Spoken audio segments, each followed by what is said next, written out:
Hello and welcome to the Columbia Daily Tribune's Courtside View basketball webcast. This is Tribune sports editor Joe Walljasper along with Tribune basketball beat writer Steve Walentick. Steve, the Missouri Tigers, I would say since 2013 the calendar turned, have not looked so good. And the last 4 games in particular, when Lawrence Bowers has not been on the floor, has been pretty ugly. Two bad losses on the road. Games against good teams, but just games that were not competitive. And then home games where they win but don't look overly impressive. What do you see as the problem? Is this strictly when Lawrence Bowers comes back healthy, all is right again with the world, or is there deeper problems, you think? I definitely think there are deeper problems. I think Lawrence fixes a lot of things. He's their most efficient player. He's a guy they can run offense for. He's a mismatch problem. He's at the other end of the floor is one of their better defenders. I think he has a calming influence on everybody else. I don't think when he's out there, everybody else feels like they need to be the guy. And so I think they maybe play more under control. But if you look at Missouri all season long, they don't really shoot the ball that well, and they don't really pass the ball that well. And right now they have a negative turnover margin. And they don't defend that well. They don't defend that well either. And right now they have a negative turnover margin, which is something that we're certainly not accustomed to seeing from Missouri teams the last 5 or 6 years. You look at last year's team is obviously a tough standard for anybody to meet because they were really the most efficient offensive team in the country. They shot over 50% from the field. But they also passed the ball really well, and they got good shots. And that was one of the reasons they shot it as well as they did. They had, Mike Dixon was in the lineup and averaged 3 assists a game, and Marcus Denman, who was their leading scorer, averaged 2 assists a game, and Phil Pressey averaged, Big 12 leading 6.5. But other guys, would move the ball, and they were much more difficult to defend. When you watch them play now, Phil Pressey is still getting his assists, and they're actually up from last year, but he's turning the ball over more often because he's handling it more often.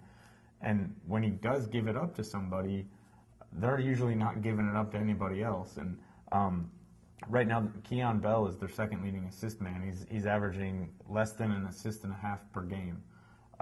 That's not that good. I think they've been much too dependent on Phil and Lawrence all year. I don't think they have guys that have figured out how to play together, and I don't think they're a really unselfish team right now. A few things outside of the statistics. Phil Pressey is a good player, but I don't know that he's a super fiery player. He's a pretty nonchalant player. And I don't know, it seems like every game when you watch Missouri, they start off in just this fog, this sort of sleepy, well, we'll get it figured out here at some point sort of approach.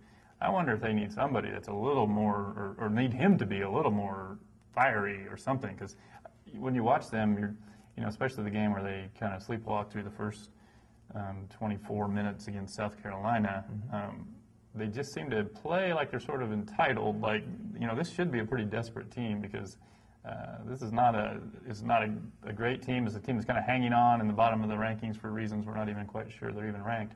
But they don't really play like a desperate team, I don't think. No, and it's almost like they feel entitled to last year's reputation. But this isn't last year's team. And Phil is obviously the only holdover.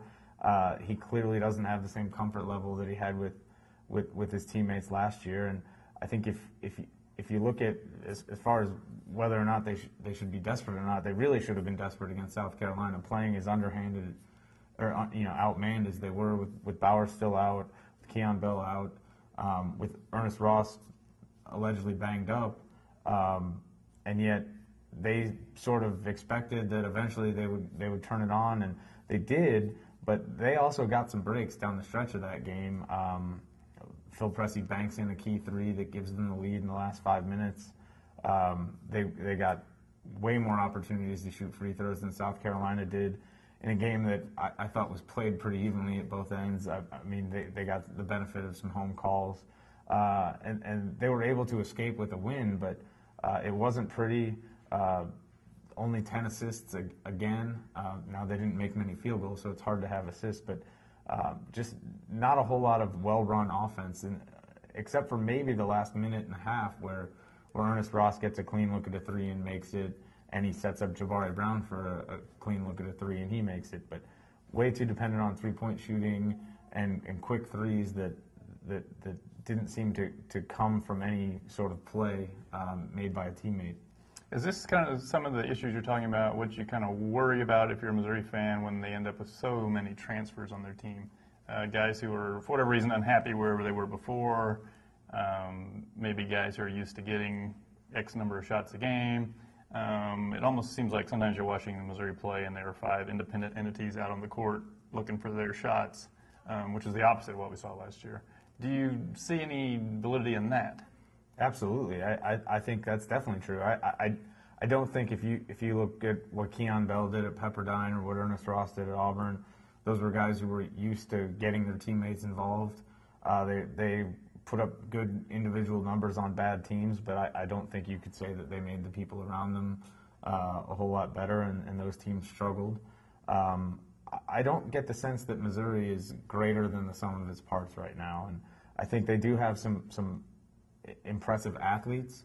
I don't know that they're the most savvy team out there, as I said, I don't think they're a very unselfish team right now. I'm not sure they're super skilled basketball-wise either.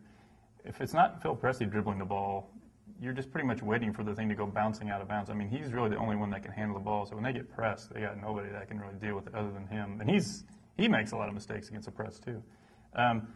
With all that being said, back in November when Lawrence Bowers was playing, they beat VCU, a ranked team, on a neutral floor.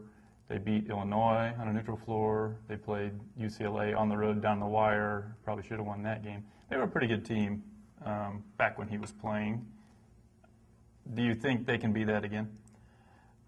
I think they will get closer to that, but I think that teams across the country make improvement from December to February, and I don't get the sense that Missouri is making that improvement right now.